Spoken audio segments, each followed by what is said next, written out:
Hi hello welcome back to our channel అమ్మ చేతుల మనవరు వంట. ఎలా ఉన్నారు అందరూ? ఈరోజు నా రెసిపీ వచ్చేసి కొత్తిమీర పచ్చడి. ముందుగా ఒక కళాయి పెట్టుకొని అందులో కారానికి సరిపడా ఎండుమిర్చి వేసుకొని వేయించుకోవాలి.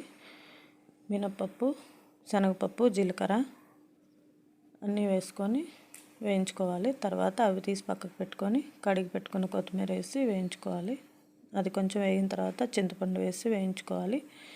అది వేగిన తర్వాత పక్కన పెట్టుకోవాలి చల్లారడానికి.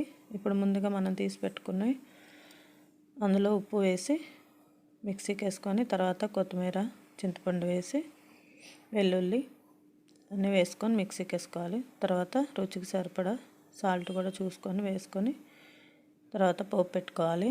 ఆయిల్ వేసి పోపు దినుసులు వేసి వెల్లుల్లి, ఎండుమిర్చి అన్నీ వేసి వేగిన తర్వాత పోపులో వేసుకోవాలి. అంతే ఫ్రెండ్స్.